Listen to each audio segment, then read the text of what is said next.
Hi everyone, and welcome to another IndieBiz EDU. We are here to talk about social media today. It's 2024 and social media is very different than it was, at least when I started. Actually, there wasn't social media when I started doing marketing in my career. So I'm excited to find out what's new and different. We're here today at Botanically Curious. It's a brand new business in Portland and they're having their grand opening on Friday. So you should check it out. Look at their website. It's all about herbalism, and they've got awesome mocktails. You can get some education, you can learn about different herbs, and support a local business. So please check them out. And thank you to Gorham Savings Bank, as always, for sponsoring these events and making them free and open to everyone. So with that, I'm going to get started, and I'm going to let my two speakers today introduce themselves. Hi there, my name is Julie O'Boyle. I am a content strategist with Ethos Marketing and a micro-influencer for myself. My background is in content, blogging, writing, copywriting, a little bit of everything, photography, video. I work with a variety of clients on the agency side now, but I do have a background in working with businesses in-house as well. Great. Holly? Hi everyone, I'm Holly Martziel. I'm the Director of Client Strategy for Sonar Digital, which is an advertising and analytics agency in Portland. So we specialize in search engine optimization, search engine marketing, social media advertising, and analytics. I oversee our social media advertising department, as well as create client strategy and manage a handful of client accounts. And this is actually Sonar's my first agency. Prior to that, I was the director of marketing for Rosemont Market and Bakery. And prior to that, worked for myself in a lot of organic social media content creation, content writing, and a plethora of other duties and activities. So excited to be here today. So first question is a very easy one. What was the last locally owned business that you shopped at or supported, and why do you support them? On my way here, I stopped at Luna Cafe, which is a new sort of smoothie, juice, coffee, breakfasty place in Scarborough, right on Route 1. They just opened, and I am so excited to have a healthy food breakfast option in Scarborough. We have a lot of food, I live in Scarborough, so I drive right past it. We have a lot of like pizza and tacos, but it's really nice to have some good, healthy smoothies and juices and that kind of thing. And I stocked up on all of my package-free needs at GoGo Refill this weekend. They're one of my favorite local businesses. They just do amazing things for sustainability, the community. I haven't bought a plastic container for cleaning products in months, and I just love everything that they do and everything they do with the community. Okay, awesome. And I also frequent GoGo Refill. They're the best. They are the best. All right, so right into it, please. There's so many options out there for social media platforms. So what are the most effective social media platforms for very small business to focus their efforts on right now in 2024? First and foremost, I would say, there are a lot of platforms. What is the platform that you are going to be most consistent on? Because I think with social media, that's key, is consistency. Thinking about your audience and where they are. Are they a predominantly Facebook-oriented audience? Are they on Instagram? Are they on TikTok? Starting with the platform that you are going to be consistent on and use the most and really make the most of, I think is going to make the biggest impact for you. And then branching out. With Meta, there's Instagram and Facebook. They're really integrated. They're easy to, cross-post on. Same with Instagram and TikTok. So really thinking, first and foremost, what are you going to post on a lot? And then branching out from there. That would be my advice. Yeah, I totally agree. I think it's really about the audience primarily. You want to understand where your audience is, which platform they're most frequenting, and then that would be how I would prioritize that. So I think one that a lot of people kind of sleep on right now is LinkedIn as well. So when we think about social media, I'm not sure that we're always thinking about LinkedIn, but if you're a B2B business or a business that offers professional services that complement the business community, then LinkedIn is definitely one that I'd also keep in mind for social media. Mm-hmm. So do I need to be on TikTok? That's my only question. Only if you're going to use it. Mm-hmm. If you're going to optimize TikTok, definitely be on TikTok. But if you hate the experience and you don't like it, you're not going to do it. Yeah, you're not going to do it. Yeah. And I haven't. That's okay. I think it's my age. So what are the most? Okay, so consistency in posting is important, right? But so I'm going to find the one I'm going to be most consistent with. But how often should I be posting now? Right? Before I feel like it's gone back and forth. So how much is too much? How often? And what are the tools and strategies that I might use to help me be consistent? Because I think that's always been my issue. I don't know if anyone else, but consistency has been the struggle. In regards to how much, I think it really depends on what you're using it for. If that's your primary marketing strategy, then you're going to want to be more active than maybe, if you're using it as just more of a brand representation. So I think something to consider is if somebody comes across your brand on a platform, say Instagram, whether it's through social media advertising or another way, that when they seek out more information, that it feels like your business is well represented on that platform. So if you're going to be there, I wouldn't worry so much about posting, 5 times a week versus 4 times a week or 6 times a week, but I would think about, does it look like I've been paying attention, right? So if you're on a platform, I think it's important that you're paying attention to the way that your business is represented on that platform.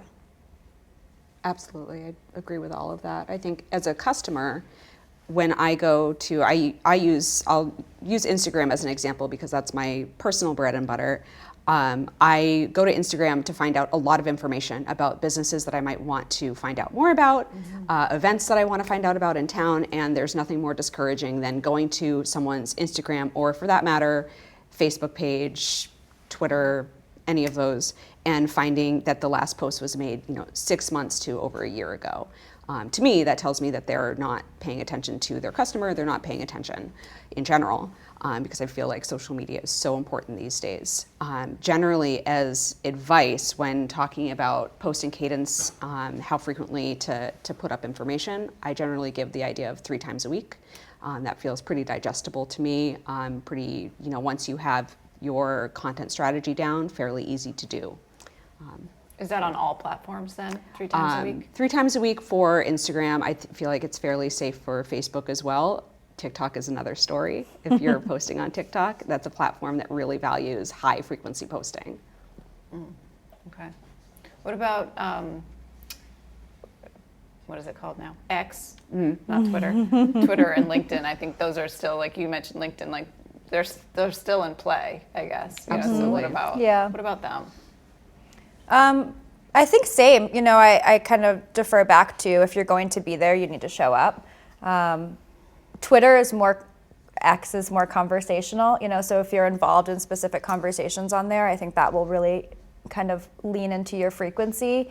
But on LinkedIn, it's really about engagement, and showing up in your community, positioning yourself as a thought leader in your world, your business world or in your industry. So I don't think that it has to be like a 3 times a week on LinkedIn rule of thumb.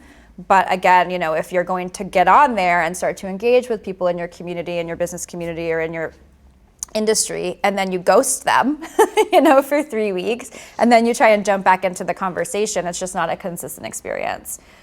So it's not well represented. So I think it's really, if your audience is there and you're committing to it and you're choosing to show up, then you need to choose to show up and do the thing that, you started. Absolutely. So. Yeah. So what about, let's go back to the consistency piece. So we know I need to be consistent, and these are how often I need to be consistent. How do I stay consistent? What can help me do that? Particularly me as a small business that I might have one staff, I might have zero, right? A great place to start is with a content calendar and pillars in terms of the kinds of content that you're creating. An easy one for, again, using Instagram as an example, would be, if you are dealing with customers on a daily basis, posting a new product, a quote from a customer, a happy customer, and then maybe a little video of your shop or your space or your offering. You can create a content calendar very easily in Google and plug in your content a month in advance. If you're doing 3 posts a week, that's not a ton of posts to satisfy. And then create your content as you go, or all in one batch. Yeah. I prefer Google Sheets as well for content calendars. I feel like you can really customize it there's a lot of like pre-baked tools out there, and I think your business is unique and the way that you're going to plan your content is unique, and so using a tool that you can really make your own, I think, is important for that. Yeah. And they're shareable, it's free. You can, if you're working with other people, if you have employees, or if you're working with an outside either agency or content creator, you can easily share that, and you're not paying extra for it, which is great. That's good to hear, because I had that as a question: is what are the content calendars I'm supposed to be using right now? And people will, people have all these suggestions, but most of them are pay to play. Right.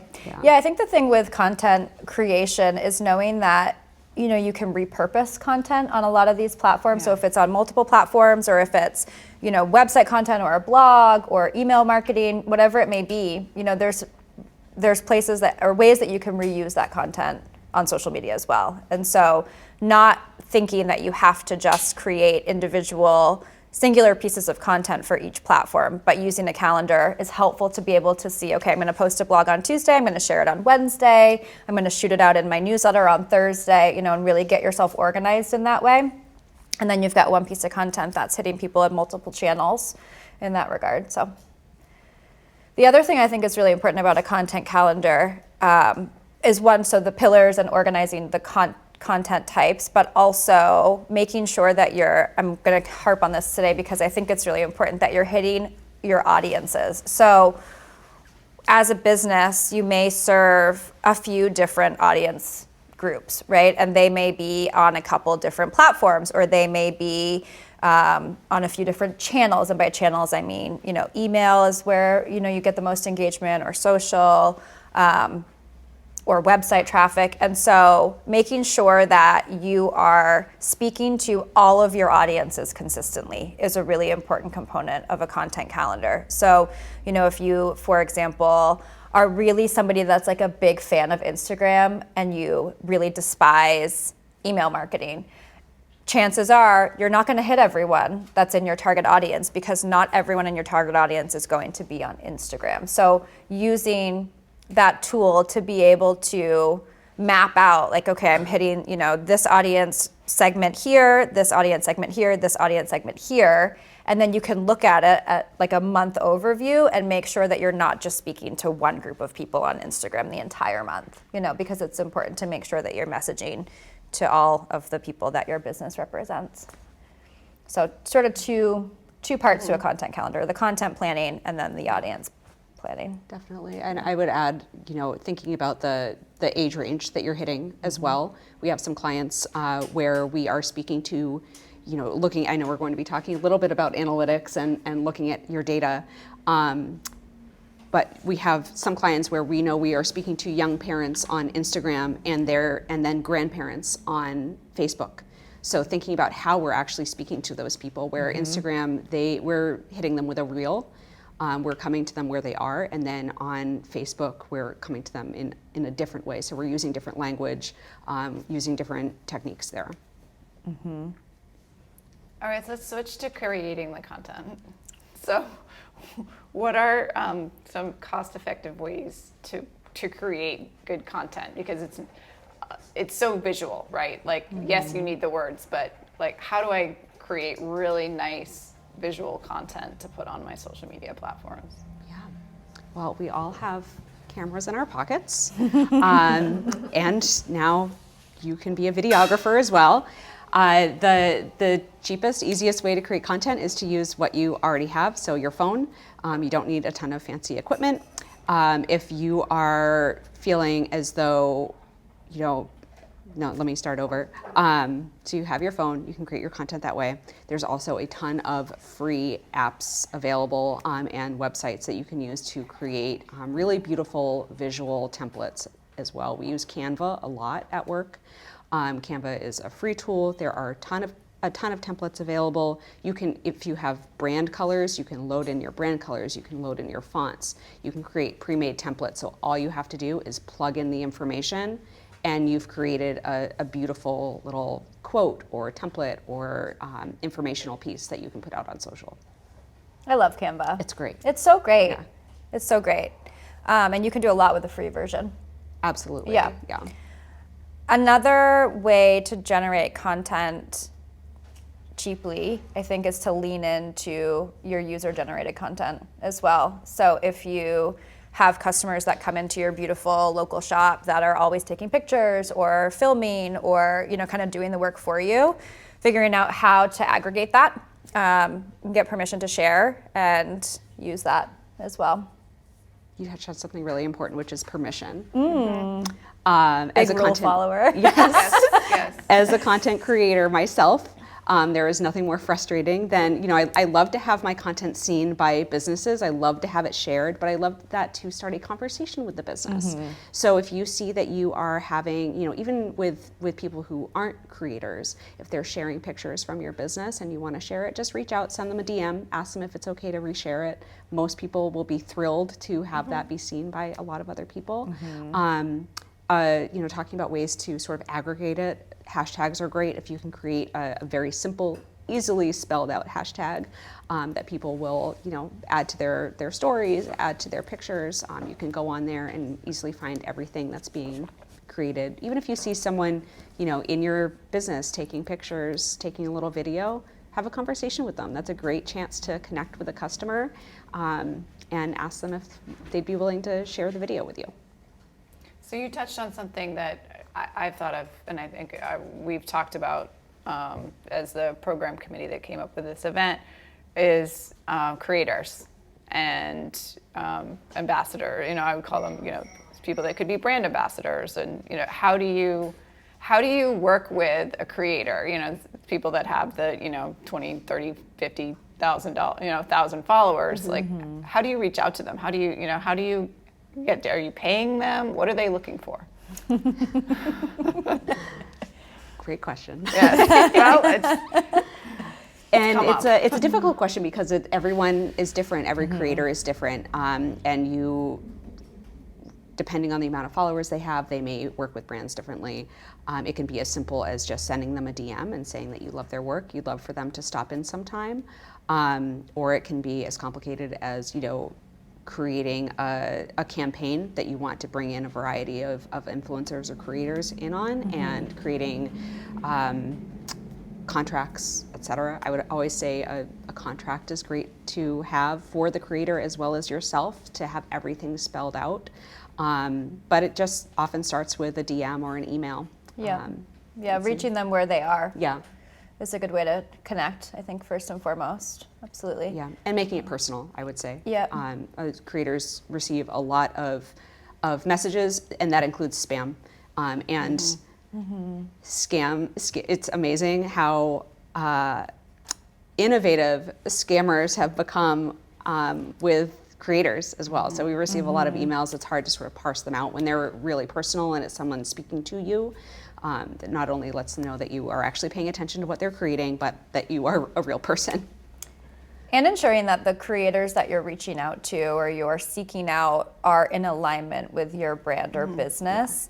And if that's the case, then it should be a fairly easy conversation from there. If it's totally off the mark, then it doesn't really make sense for anybody. And so I think that's a little bit more challenging. But and also keeping in mind that, again, you're trying to connect to a specific target audience. So if a creator is somebody that falls within your demographic, then their audience and their demographic is in alignment with yours. And so really considering that when you're trying to determine who an influencer or creator that you want to work with would be.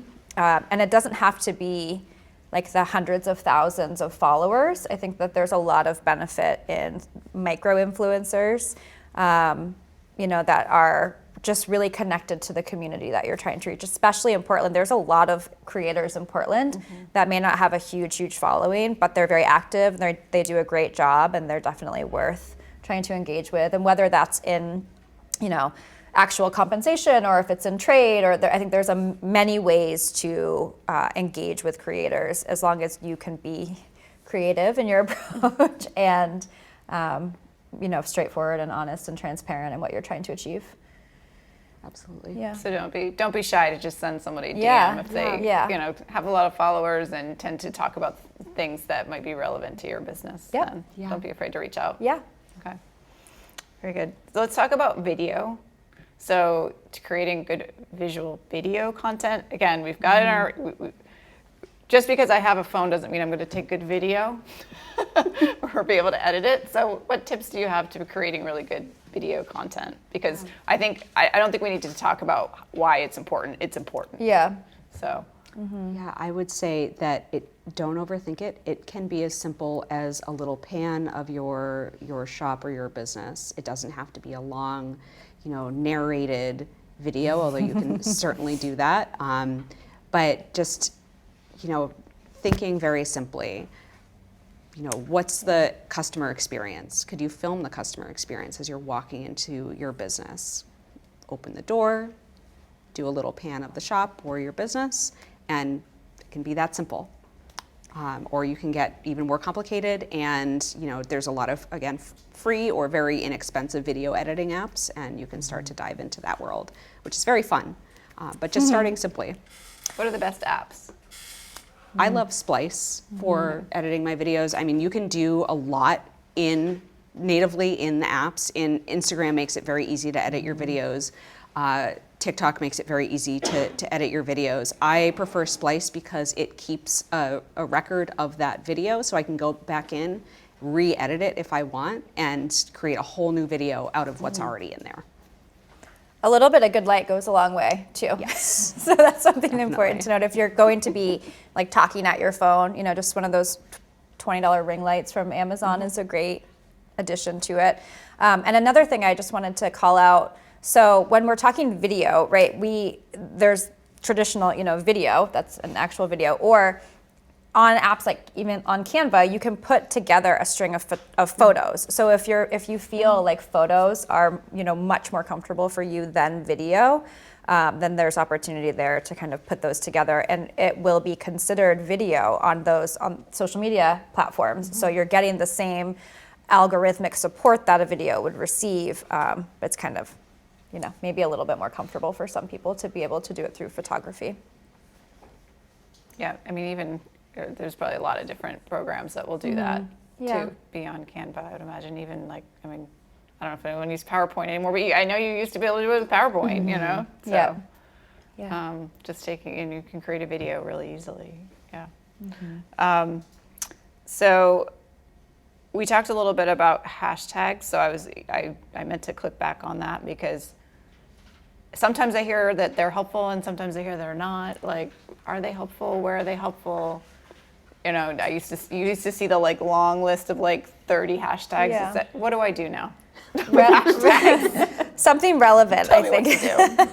But as we were talking earlier about aggregating user-generated content.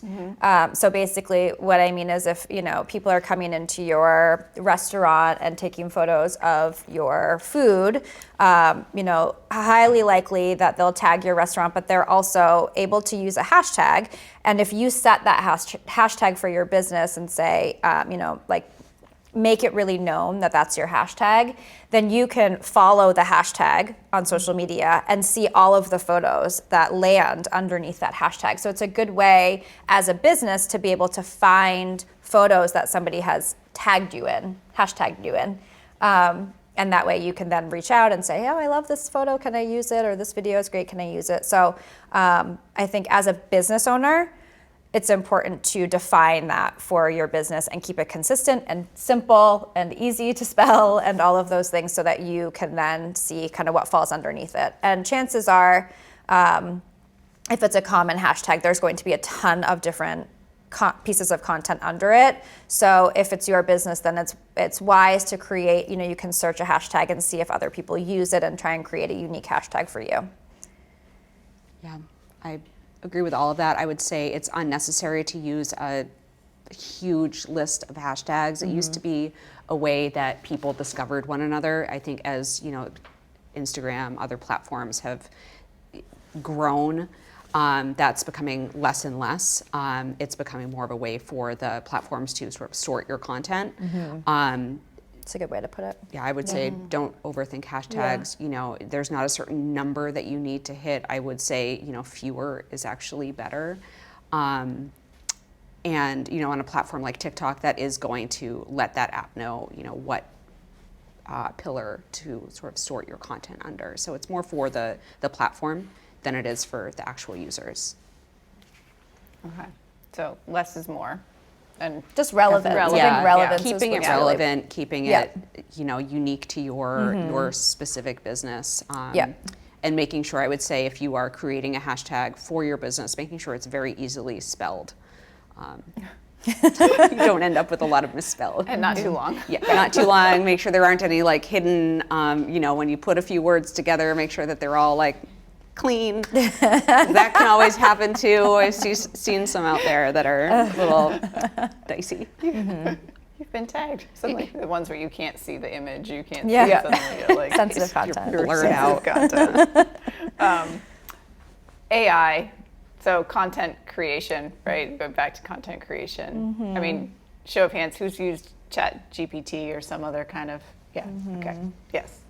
A lot of us have done it. Should I be doing that?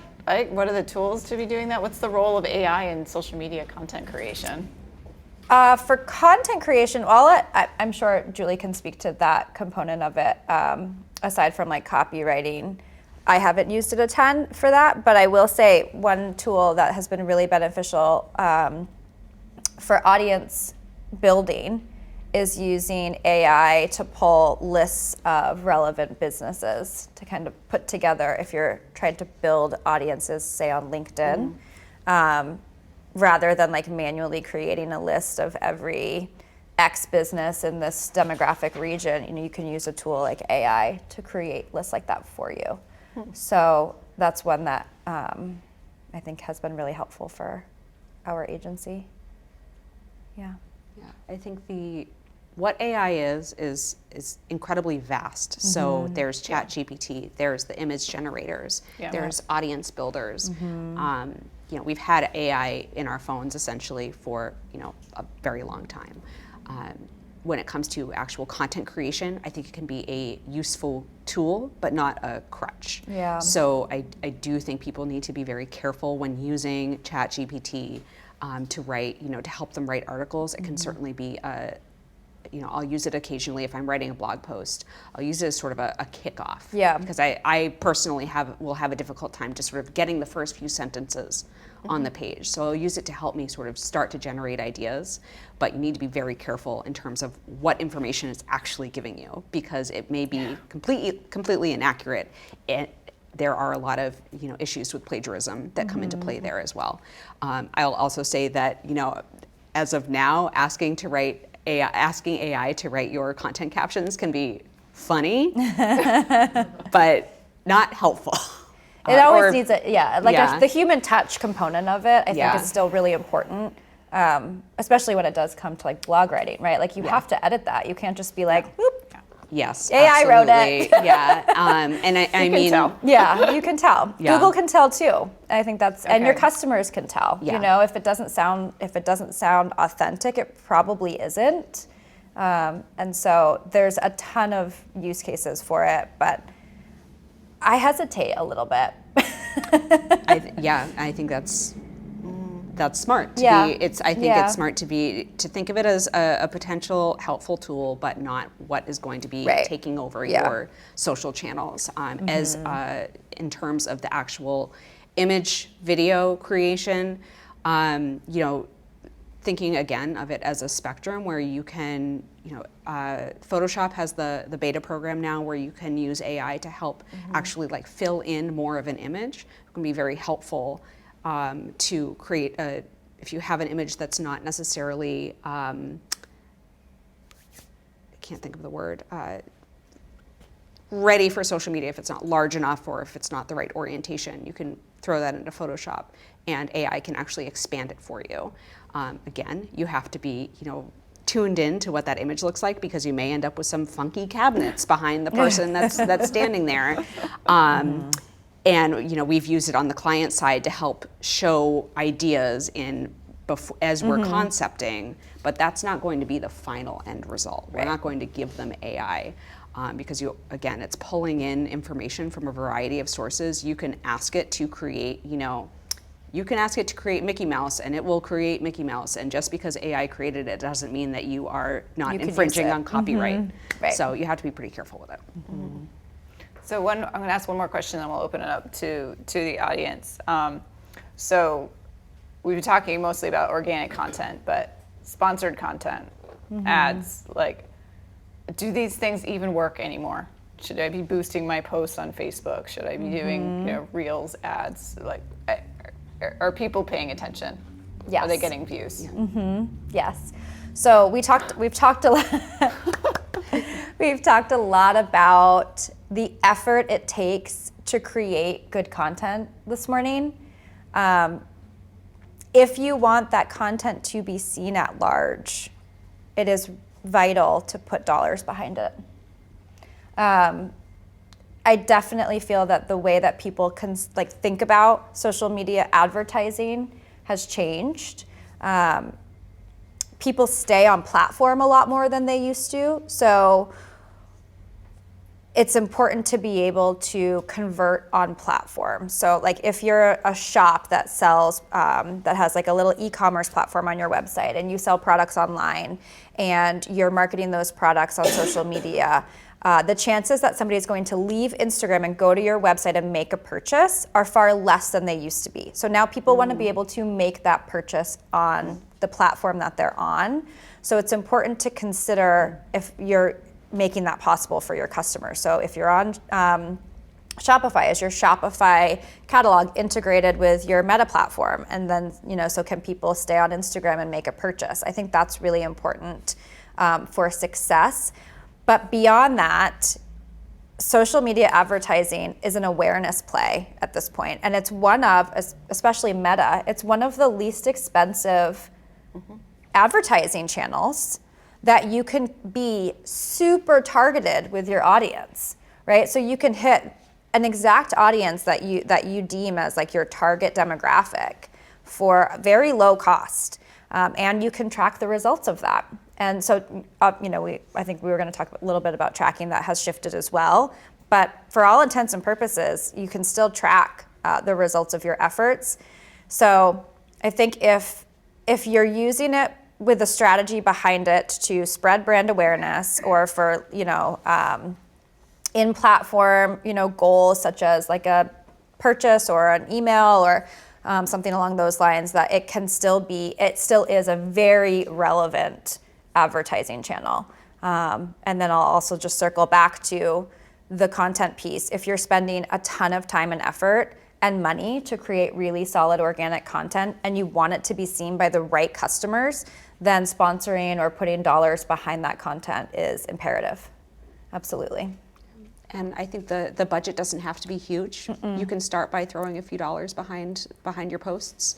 And I would also add that, along with users spending more and more times on apps, it's those apps' job to keep them on those apps. So you, as a business, integrating your Shopify platform, having it be right in app is going to benefit you because Instagram wants to keep people scrolling. They don't want people. They've made it harder and harder to click out and go into the browser to do a purchase. Right. So Yeah. But if you consider your customer journey, like if you're on a platform and you're advertising on that platform and it's an awareness play for you and a customer is seeing your ad over and over again or seeing your brand over and over again, then you may not see the customer click from your advertisement to your website as much as we used to. Yeah. But what you are doing is that, how many touch points does it take for somebody then to go to Google and say, oh, I was thinking about buying new shoes. Oh, I saw that brand on Instagram 8 times. I'm gonna Google that shoe brand and go to their website, right? So that kind of off-platform intent still happens. It just is, not necessarily directly correlated through the platform. So I think it's just considering, again, the strategy behind it, right? Is that if it's a brand awareness opportunity, I think social media is absolutely the place for it. Yeah. If I don't have a Shopify account, say I'm a professional service organization, and I'm targeting local people. I think a lot of our businesses here are doing that. I don't need to reach the people in Seattle. I need to reach the people in Cumberland County. Yep. Are those tools pretty effective now? I know they didn't used to be as effective. Yeah, I mean, you locally. can target by geography as well. Yeah. So you can put a circle around, your service area and say, I want to reach people 50 miles from Portland and within. So create an audience, of that demographic and then send messaging their way and you got yourself a deal. And is there an equivalent to, because I've bought stuff through Instagram, right? Yep. But if I'm trying to hire an attorney or a cleaning company or whatever, like is there some kind of equivalent for them to engage? Well, again, it's that awareness piece, right? So if you're a cleaning company, one comes to mind for me that I see on Instagram all the time.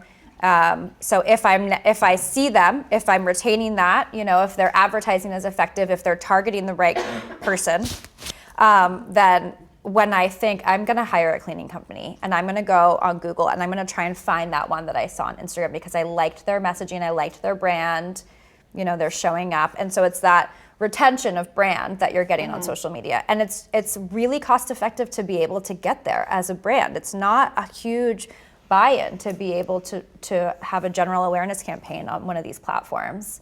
And over time, you can start to really fine-tune your content because you can see, say you want to see which content really resonates, which one people are clicking on more or watching the video, the whole way through. You can start to understand what kinds of content resonates with people, so it can guide your content strategy, your messaging strategy. If you're testing a couple of different audiences, it can start to teach you more about target audience and demand. So if you have a strategy behind it, there's so much that you can learn and achieve through social media advertising. Yeah. I think a common misperception with when we take on new clients that are maybe new to social media is that it's going to generate X amount of dollars. If I put this much money into a social media ad, then I'm going to see this much money in X dollars, whether that's through whether you're selling a product, whether you are having people walk into your business. What it is an awareness play, right? Which Holly's already done an amazing job over explaining. But it's true where there are businesses that I see come up in my feed all the time, and I think I know the cleaning service that you're talking about, and that is going to be in my mind when I go to look for those services or for those businesses, or if I'll see a new business that's popped up in Portland, and I'll think, the next time I'm out shopping, I want to go and pop into that business and see what they're all about. And that's what you are looking for. It's an awareness play. It's not necessarily going to guarantee you a certain amount of dollars, but it's going to get your business seen by a lot of eyes. I work on the organic side, so I'm not doing a ton of paid, but I work with a team that will then boost the content that I'm creating. So I get to see when we do our monthly reports, I get to see what worked organically. I can see the posts that did the best, the posts that maybe didn't generate as many views or engagement. But then I see what happened on the paid side, and it's really night and day. So you want to be creating that organic content. It's important to put it out there, but boosting it is going to get it seen by so many more people. Yeah, and that's a good point. I think that it used to be in the earlier days of social media advertising, it was a lot easier to put X amount of dollars in and get X amount of dollars out. That's why I'm saying I think it's really changed over time. And I think that there still is opportunity for conversion in social media advertising, but it tends to be those lower ticket items. Like somebody is not necessarily going to buy a washing machine on Instagram, right? But they may buy a candle holder, or like a sweatshirt. So I think that there's still places for that, but it's not as impactful as it used to be, I guess, for conversions. Yeah. All right, so we'll get to tracking, but I want to get some questions because I'm sure that we have some. So why don't we start with a question from our online audience? Do we have any that have come in there? Yes, we have 3. Okay, why don't we start with one and then we'll go back and forth. So Ariel asks, when you are also promoting employment opportunities, how do you balance job posts with other organic material, especially in places like LinkedIn? All right, so let's repeat the question. So if this is like LinkedIn, on social media, how do I balance my job postings with other organic content? Content calendar. Using that, sort of planning tool to make sure that, again, you're speaking to your different audiences, right? I don't think that, especially on a place like LinkedIn, a lot of people go there for that type of content, so it's not wrong to do, but you want it to be more than that as well. Like you also want to position your business as an industry expert and a business leader and approachable and attractive in many different ways. So that content has to also be there. So I think that it's totally fine, especially on LinkedIn, to do job employment content, but it just can't be the entire play. And one thing we really haven't touched on is that you can also just create an ad and it doesn't have to necessarily post to your profile.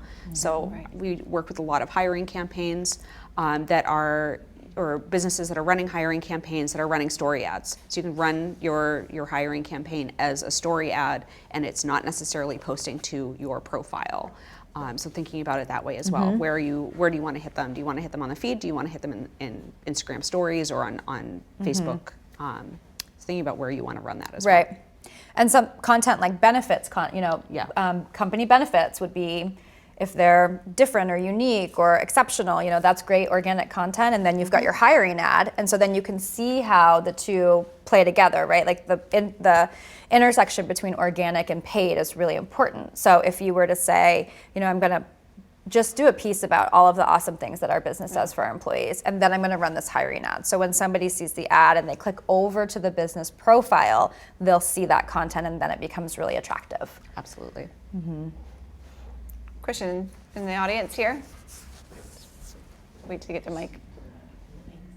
I was curious about where to put energies. For myself personally, I am tending more towards stories. I feel they're more informal, they're more interesting. When I look at my own businesses, insights, I see more people are gravitating toward the stories. So I was curious what you both were seeing.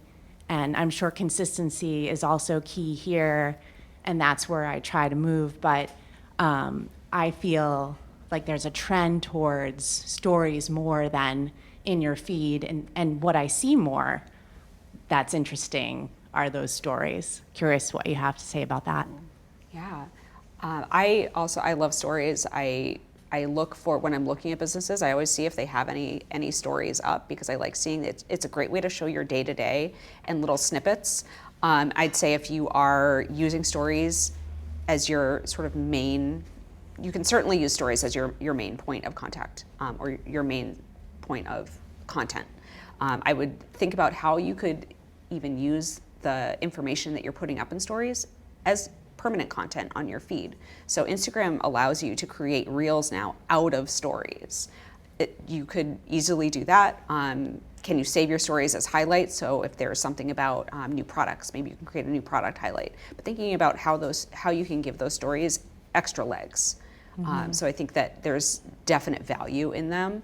I've noticed also a trend towards, maybe less posting on the feed, more posting in stories, but I would still make sure that you are posting consistently in the feed so that when people are going to your profile about your business, they're seeing updated content. Should we go online again? Sure. This one's from Renee. What are some of the best ways to increase followers on Instagram, aside from boosting posts, to spread brand awareness, not necessarily for making online sales? So she cites the example of reels under 20 seconds. But what other ideas? Well, a follower campaign isn't a paid way to grow following, and it's generally very low cost, and you can do it to a very targeted audience. So if you know the group of people that you're trying to reach, and it's a large goal of yours to increase page likes or followers, then I think that's a nice, effective way to do it. I would add, asking why you are wanting to increase your follower count. It is becoming more and more difficult to generate followers, especially on Facebook. People are following pages less and less, but they're going to look at those pages. They may not follow it, but they may go to a page to keep updated on what's happening. That's something that we tell our clients, that it's a nice to have. It's nice to have followers because you know that those people are consistently getting your information in their feed. But if you are wanting to generate awareness for your business, you may be able to generate awareness without necessarily needing the huge follower count. So I think it's important to ask yourself why you want them. Is it just because you want that high number? And that high number may not necessarily lead to actual awareness. Okay. Anyone else in the audience here? I have a Twitter question. We're having a robust internal debate about what's going to replace Twitter, and I wondered if you had any thoughts about that. We would like to actually make a organizational commitment to leave Twitter, but I was wondering if you saw like Threads or Blue Sky or Mastodon or anything that's really taking the same kind of space. Just wondered if you had any crystal ball for us on that. The ones that I've seen mentioned most often are the ones that you mentioned, Threads and Blue Sky. But I also think LinkedIn is becoming a really interesting, we've also seen that growth on LinkedIn. I think it's worth experimenting with and seeing, where you are, if you're able to sign up for those platforms, seeing what kind of interest you can generate there. I don't have my crystal ball, but I would agree with that statement.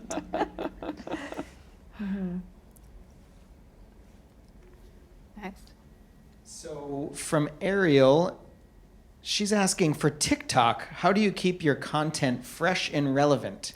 When playing into trends, it seems to be tricky territory for businesses to use, sounds like to use TikTok without coming off as behind the times by the time you put together an idea, concept, or script.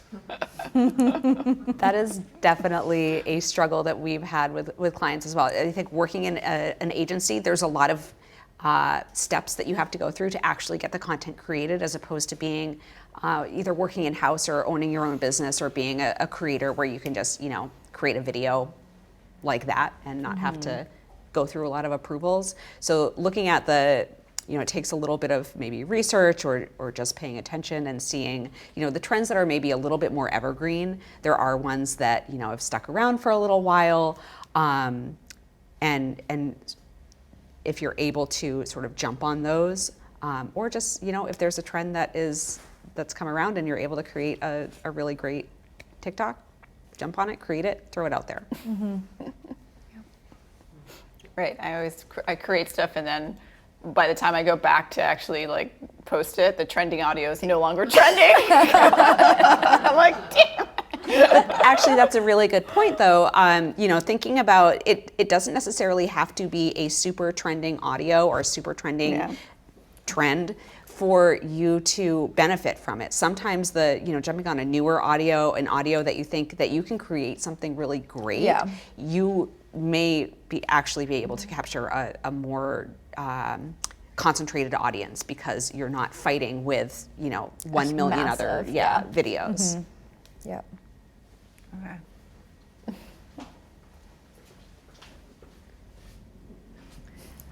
How important is it to have your Instagram page or profile, whatever you call it, look like your brand, like each square, you know what I mean? I think overall it is important that your representation online matches your brand in real life, and that your representation online is consistent. I would say that I mean, it's not something that I would obsess over with every single piece of content that I'm putting out, but overall I would say that brand consistency, because of the use of social media for brand awareness, it's that muscle memory that is really important with your brand. So that's what a brand is, right? It's a promise. It's a consistent representation of what your business is, and so being able to keep that consistent is what allows people to remember it. So showing up the same way on everywhere that your brand is represented, you probably wouldn't put out like a direct mail postcard that was totally off brand, right? Because that wouldn't necessarily achieve the consistency of that muscle memory of the brand image. If I look at it and it doesn't look quite on brand, should I go through and delete old posts or leave them there?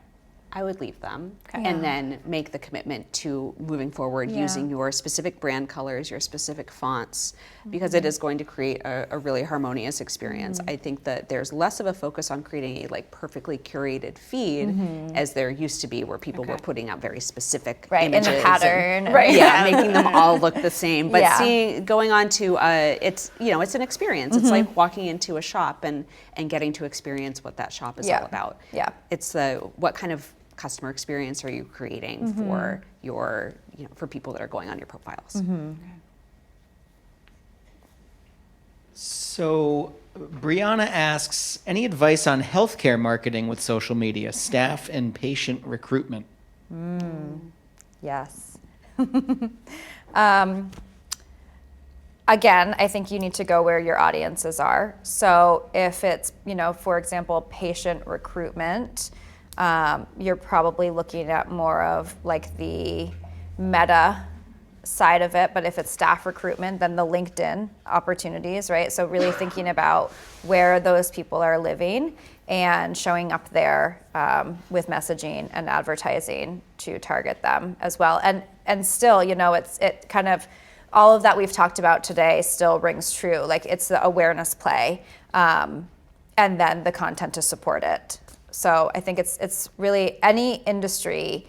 You could ask me, what about this industry? And my answer will be, where are they online? Where are they showing up? And what is the purpose of, the use for the platform? So recruiting, obviously LinkedIn is where, for most industries I would turn, more professional services I would turn. But just again, putting that same strategy thought behind it, like how people are showing up, where they're showing up, and what kind of messaging you're sending out there. Would be the same. You touched on this when we were talking a little bit about ads earlier. Showing the behind the scenes, showing your current staff what life is like when you're an employee there. I think it all still holds true. With the healthcare campaigns that we've run, we found a lot of success showing those behind the scenes, or showing healthcare workers interacting with residents or whomever that they're caring for, and using quotes as well is always great when you can hear directly from the current employees why they love working there. I mean, This kind of speaks to the awareness versus like the engaged followers, right? If it's an awareness play, for example, say you're accepting new patients, right? Like you want to reach people in your geographic region that show, interest towards your services. If it's, you want to bring patients back in, then you've got like the people that like or follow your page, or the people that have engaged with your content, and you kind of want to target to those people. And it's different messaging. It goes back to that like very old, it still rings true, like the sales funnel, right? Like you've got to fill the top of your funnel with the brand awareness, and then you've got to nurture the people that are engaged as you move down the funnel. So it's the same for social media. It's the same sort of strategy with advertising there. It's just how you show or what the messaging is and where you're showing up based on the audience. It goes back to the content calendar too. It's Right. like, with healthcare, and I worked in marketing in healthcare for 15 years. So what tended to work in healthcare was showing the behind the scenes, showing not only what it's like to work there, but what it's like to be a patient there. So Right. I think that they're going to want to see online. I would say video would be very helpful in this instance, where I want to see what it looks like to be in that exam room or to be in that long-term care facility, whatever that healthcare organization is. And I want to see the staff, and I want to see not that I don't want to know that she's a good surgeon and see her like numbers and this is how many she's done. I want to see who she is. So showing who those people are, because healthcare is really about caring. Yeah. And so Testimonials. Yeah. testimonials, Yep. patient testimonials. Yeah. So anyway, my 2 cents.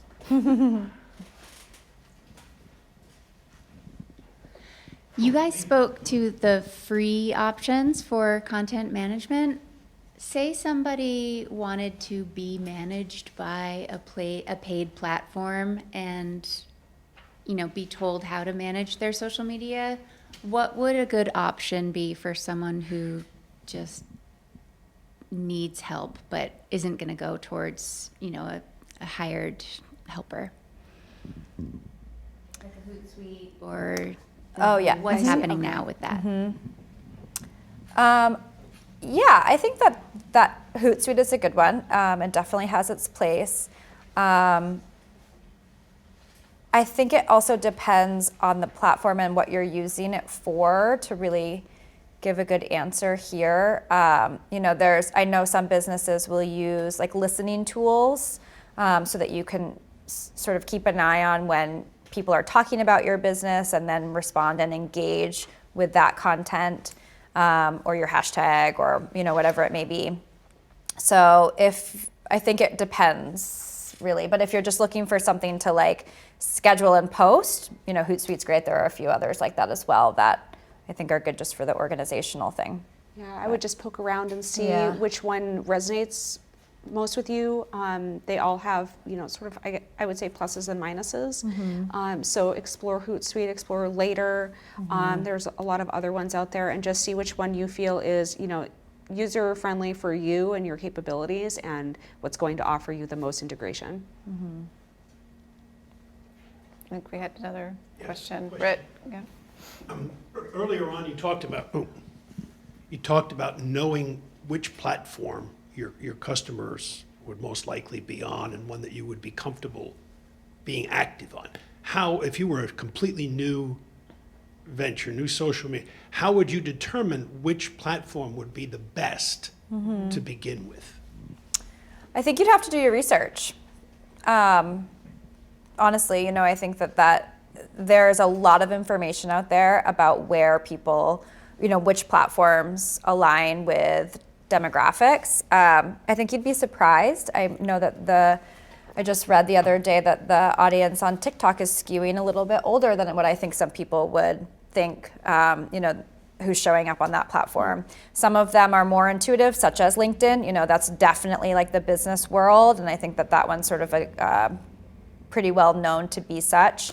But really, it would just mean you'd have to do your research a little bit based on who your target audience is. And that's just clicking in your target audience and Yeah, what comes up. yeah. I would just say think about who your target customer is, and then as you're doing your research, finding the platform that sort of aligns with that target customer. And then, as you move forward, looking at your analytics, making sure that you are hitting them, and you can, experiment with other platforms as well. It may be, a coupling research with experimentation. We've got stuff online. So Kate is asking about the difference between a freelancer and a marketing agency. She has a really limited budget, and she is looking for help to improve her overall social media marketing efforts. So do you have any thoughts or recommendations of, one over the other, a freelancer versus looking at an agency when you have a limited budget?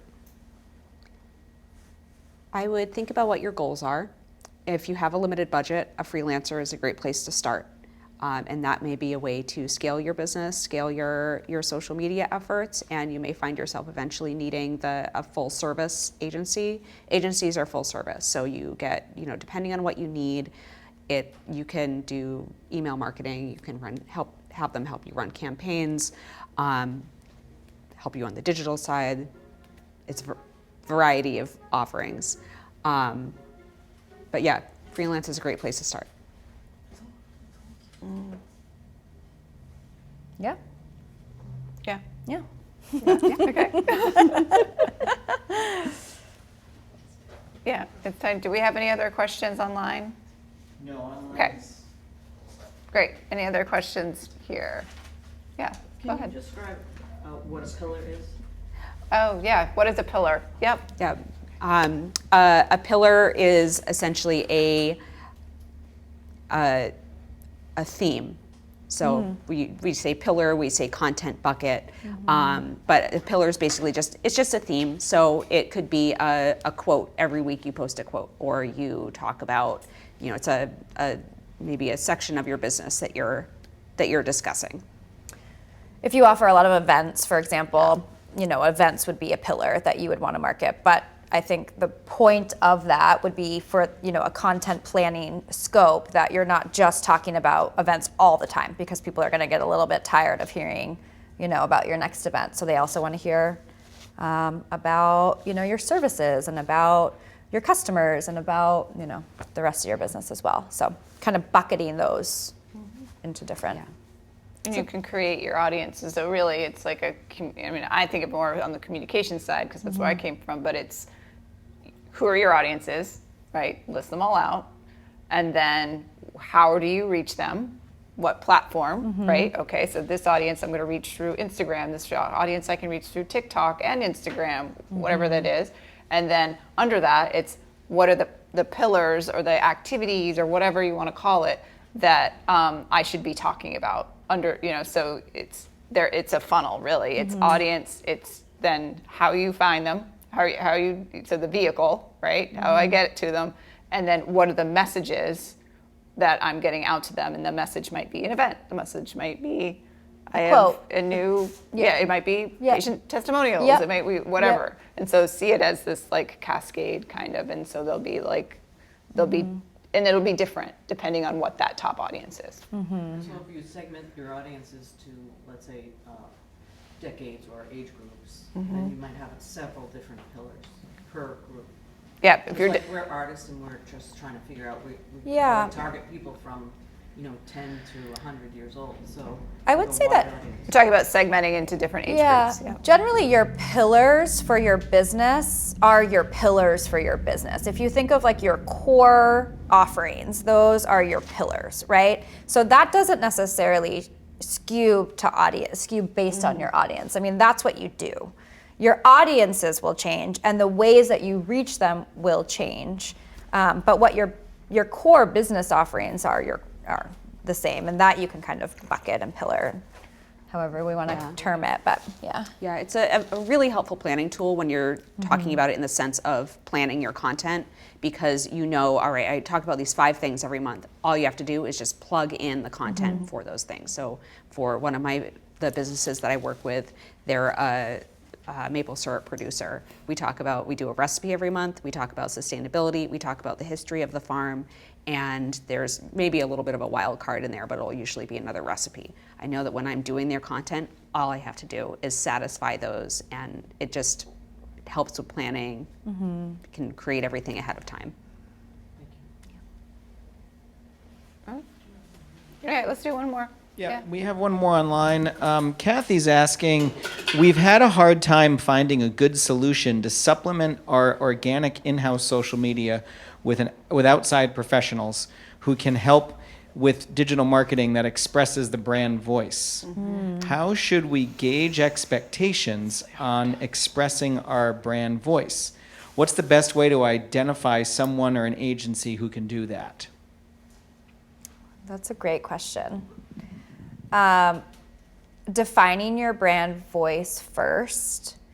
If you've seen like a style guide or a brand guide from a business, that's a really great place to put all of the expectations and boundaries and definitions of your brand and your colors and your fonts and all of those things together in one document, so that when you do hire out, you can say, here's my brand guide or my style guide. And so this is, this sort of kicks off the expectation of what I'm looking for in the representation of my brand. So that would be my first piece of advice, is to create that internal document for yourself. And then from there, when you're seeking out a contractor, freelancer, influencer, an agency, it doesn't necessarily, I'm not saying that your brand and their brand need to be similar, but that you feel like you're in alignment. Like when you're having those discovery conversations, that they understand your mission, your brand, your offerings.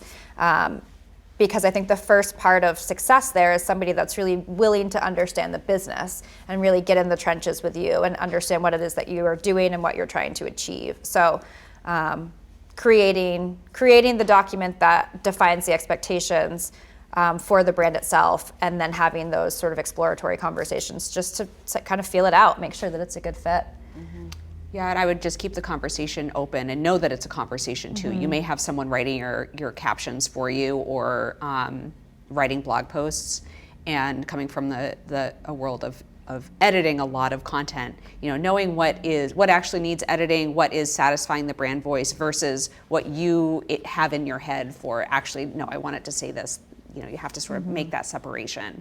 But there may be, obviously you want someone that understands your brand voice. There may be little tweaks that you need to make when you receive the calendar back, that, actually I just want to change this one word or that, but keeping it a conversation. Yeah.